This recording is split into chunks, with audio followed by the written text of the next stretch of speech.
this world, curiosity is part of our nature. If you observe any infant, they are natural-born explorers. They're scientists. Notice how their eyes sparkle at the sound of something new or the sight of a shiny object hanging above them. They may not be able to utter the question why, but their eager hands will instinctively reach out, wanting to feel and discover what's in front of them. As a child, I have vivid memories of my mother. She's an artist, a fine artist. So she would have these huge canvases and she would do these paintings with acrylics, and I would just sit behind her and just observe her as she did her paintings. And then one day she started to blend in reds and oranges into the sky, and I was horrified. I was like, what are you doing? Because in my paintings, the sky was always blue with just white clouds. That was my world. So the question was, why is she doing that? And then she encouraged, she's like, come over, why don't you do it? And I was like, no. Okay. Why? We are born to ask questions. And I remember watching this one video. It was a very short clip called When Holding Hands with My Father. And it was a story of an old man and his son. And a white-haired old man with dementia looked out the window and asked his son, hey, what type of bird is that? It's a magpie, Dad. And after nodding his head, the father asked again a little later, hey, what type of bird is that? I told you it's a magpie. And after looking out the window, father repeats the same words. Hey, what type of bird did you say it was again? How many times do I have to answer for you to understand? It's a magpie. And at that moment, listening from the side, mother sighed and spoke, son, when you were young, you asked 100 times what bird that was. Dad, what bird is that? That's a magpie. Magpie? Dad, wait, what bird is that again? That's a magpie, son. And each time, father would answer, it's a magpie, repeatedly. And that's how you were able to learn to speak. Inquiry is a fundamental aspect of being human. And when founding Master Suttasan incorporated this teaching into the scriptures, it was as if he offered a guiding hand. Questioning means wanting to discover and know what we do not know about human affairs and universal principles, which is the motive force that reveals what we are ignorant of when we try to accomplish anything. So this wisdom is like a supportive presence, guiding us through our journey of discovery. Because Master Suttasan understands the experience of undertaking a spiritual journey alone, to spend years without anyone to turn to for questions or guidance. So what did he do? He asked questions to himself, gazing at the sky, asking, that sky is high and vast. How did it get so clean? How does the wind and clouds arise unexpectedly from such a clean sky? And he spent years climbing a mountain, praying to the mountain gods for guidance to answer his questions, and searching for a mentor to resolve his existential doubts. And yet he found himself solitary, contemplating deeply by a riverbank, wrestling with the question, what shall I do with this one doubt? And it was through this deep contemplation that he entered a state of deep meditation, losing all consciousness, ultimately attaining great enlightenment. So ultimately, all his questions were resolved, but his physical state had deteriorated. His illness had grown increasingly worse. But he had no choice, because he didn't know the road. There was nothing else he could do at the time. Master Suttasan was driven by that deep question, a longing to investigate, to know what's true. He wanted to come home to the living truth, because it is this that sets us free. When we ask questions, we start to reveal the truth of who we are. But Master Sotasan advises, do not harm your body and engage in ascetic practices. You don't have to retreat to the mountains or endure long nights outdoors. You don't have to spend the whole day sitting on a road or stay up all night with your eyes open. You don't have to bathe in icy water, fast, or stay in a cold room. So before his passing, he devoted his nights to revising the scriptures. His dedication aimed to guide us so we could achieve Buddhahood without resorting to extreme ascetic practices. He didn't want to compromise our health. He didn't ask us to leave our family or livelihood. So just like a parent desires their child's happiness and well-being, Master Sotasan wished for everyone to lead lives filled with joy, good health, purpose, empowering us to reach our fullest potential. So why did he emphasize the importance of inquiry? Because the act of inquiry is deeply embedded in our nature and it drives us toward enlightenment. Second head Dharma Master Chongsan emphasized that true questioning begins with strong faith, as faith underpins every action we take. Whether it's waking up, eating, driving, there is an inherent trust involved. Trust that this food will sustain me. Trust that our vehicle will take us to where we want to go. Trust in this context is another way to describe faith. However, in spiritual practice, faith alone isn't sufficient. Without the willingness to question, faith can harden into unwavering certainty, leading to dogmatism and a sense of self-righteousness. Simply memorizing texts without engaging in thoughtful examination can become a dead practice. Great faith without great inquiry will not lead to great awakening.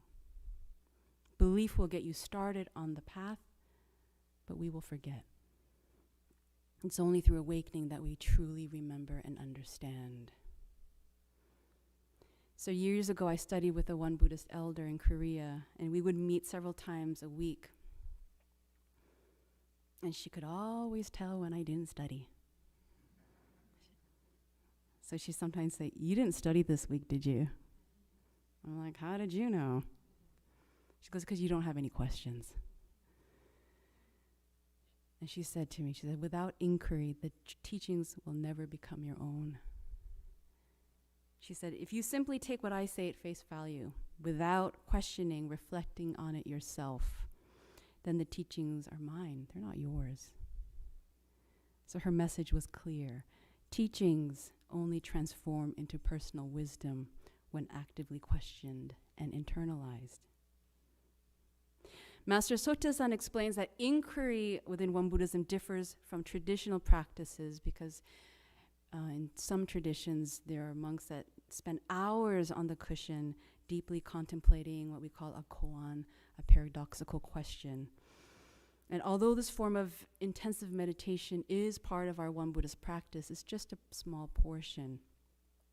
The kind of inquiry that Master Sotasan was encouraging is one that's woven into the fabric of our everyday lives. And why is that? It's because we do not live in isolation. We live together in homes, in workplaces, in classrooms. Our interactions with others as well as with the world around us serve as constant opportunities for learning and growth. Life itself, with all its complexities and connections, becomes our true training ground. So Sotasan once lamented, "Who among you has discovered a scripture that can be read over and over again without end?" If people look at this world in the right spirit, there will be nothing in it that is not scripture. Generally speaking, what we call scripture explains the two aspects of human affairs and universal principles.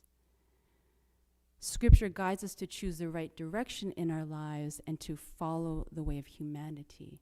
However, human affairs and universal principles do not derive from the written word.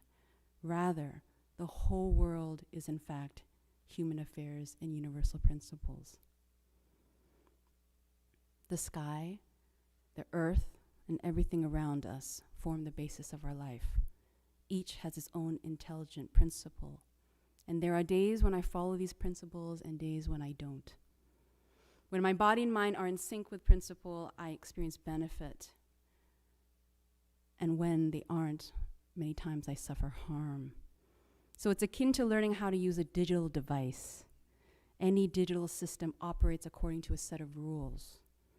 If I understand how the device works and how to use it properly, I will be able to enjoy the many advantages it has to offer.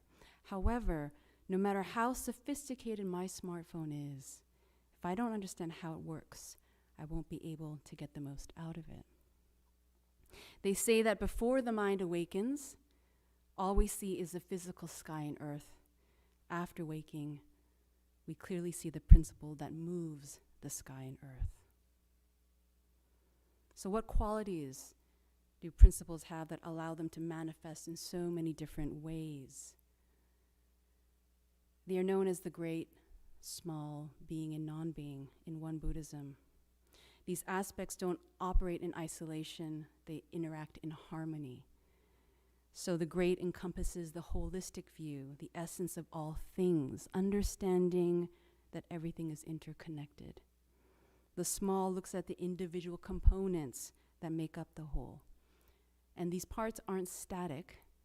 They go through changes of being and non-being, just like the changing seasons, just like birth, aging, illness, and death. So I remember this one time, I was changing, I guess it was from summer to fall, so I was changing my clothes, like moving the summer clothes out, bringing the winter clothes in, and I accidentally slammed the closet door on my left finger. Yeah, I know, ow.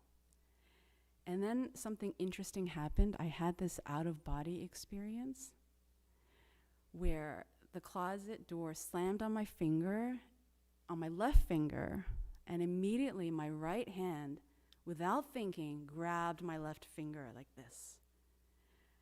And I was like, oh my gosh, you're such a compassionate right hand. Like, it was audible. I'm like, oh my gosh, good girl, looking after your left-hand sibling. And as soon as the right hand grabbed this finger, this finger started to feel a bit better. The throbbing started to subside. And it just came to this realization, wow, left hand, right hand, they may seem like separate, but they are one, right? They are one. Just like the relationship between a parent and a child, they are one. So when one suffers, so does the other. When one is happy, so is the other. So people ask me, Grace, why do you have faith in one Buddhism? And I share that it's very simple, that I witnessed my father, he's not here today, but I saw him change through the practice. And I remember in high school, I went through a very rebellious stage for many years. This is from middle school to high school.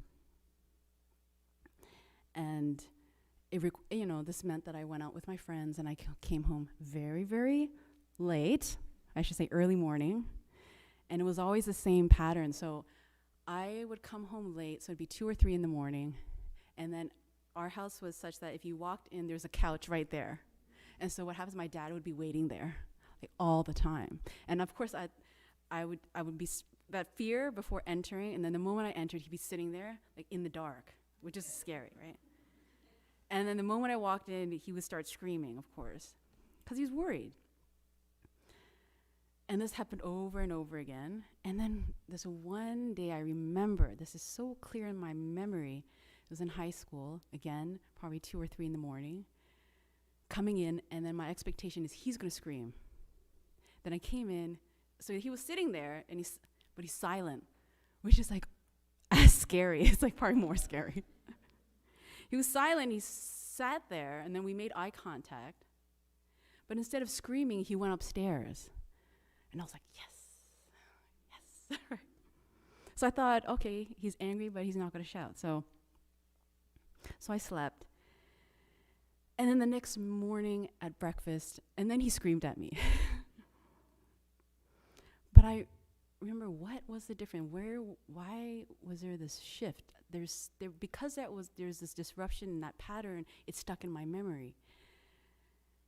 And the difference was, before, when he got angry the minute I walked in, there was a transfer of a lot of anger and worry and stress and anxiety, and I felt that. But this time, it was the next morning, he was a lot more calm. And so what transferred most was his concern and the lesson that he wanted to impart to me. Did I change right away? Of course not. However, I feel that those moments planted seeds. And I almost think that those seeds are the shift from, wearing tight club clothes to wearing these nice loose Buddhist robes. Yeah. So there's this underlying principle: great, small, being and non-being, interconnectedness, impermanence. And our scriptures clearly give us the direction for this practice of inquiry. But our third head Dharma master, Tezhan, he said the external practice of learning through observation, listening, and asking questions. So what I admire most about many of our sages is their capacity to maintain a beginner's mind. Even though they are teachers, they are perpetual learners. So we have our fourth head Dharma master, Trasan, and whenever I'm in his presence, whenever someone comes who is an expert in a certain area that he's not familiar with, he's constantly asking questions, eager to learn. Because he understands that questions can allow a person to escape the prison of what they think they know. Master Tezhan also said the second practice of inquiry is contemplation. So the information you gather by observing, by listening, don't merely collect it, but reflect upon it. Through reflection, your thoughts become organized, leading to a precise understanding. So the method that he talked about, Master Tezhan, is rolling the thoughts, right? Until we attain the power of wisdom. And we practice this because it is more comfortable for most of us to stick to our biases. But what happens if we roll something? You start to examine a situation from various angles. So just imagine you have your own business. Instead of just thinking about its success, you roll it to say, okay, what happens if there's a failure? What's my contingency plan? Right? And you roll it again. The strategy might be good for me, but how does it affect others? It might be beneficial to me, but what about its impact on the broader community? Or perhaps you're organizing an annual event, rolling it again. The approach would be to think about how are we going to enhance this year's gathering? What steps can we take to make the event better than last year? Rolling the thoughts is also beneficial in navigating challenging relationships. We start to understand that the world is not divided into just good and bad people, but rather it is made up of all manners of individuals, each caught up in the common human struggle, each having the capacity to do both terrible and beautiful things. And we start to become more tolerant and accepting of others' shortcomings, and the world appears less dissonant, less isolating, and less threatening. We also grow that compassion. We can look with curiosity at people who do not share our values. So the more we look and listen, the more interesting they can become. And finally, sometimes contemplation requires just to sit and live the questions. So poet Rainer Maria Rilke once wrote, "Be patient with all that is unresolved in your heart." He said, try to love the questions themselves as though they were locked rooms or books written in a very foreign language. And he said, don't try to reach for the answers which could not be given to you now because you would not be able to live them. Just live the questions now. Then perhaps someday far in the future, you will gradually, without even noticing it, live your way into the answers. So sometimes inquiry just requires patience. We sit with the question for a very long time without an answer, and then at some point you may have that aha moment. So today I invite us to all be like a child again, unafraid to ask questions, open to listening and learning. Let this world be our living scripture, our training ground to enlightenment. It's amazing that we sit here today in this human body to be filled with light and to shine. And a Buddhist story tells us, suppose there is a blind turtle who lives in the bottom of the vast ocean, and the turtle has a long life, and it comes up to the surface of the sea only once in 100 years. And now picture a single log floating on this immense ocean with a hole just the right size for the turtle's neck. The chance of this turtle poking its head through the hole in the log during one of its rare visits to the surface is incredibly slim. According to a Buddhist story, being born as a human is even more unlikely than the turtle's rare success. This tale highlights the preciousness of this human life. So Founding Master Sotaesan established the spiritual teaching, and now it's our turn, it's our role to embrace it, to practice it, to make it our own and pass it on to the future generations. And may we be comforted to know that the spirit of Sotaesan and all the sages before us, they're holding our hands as we learn to live the questions themselves. Thank you.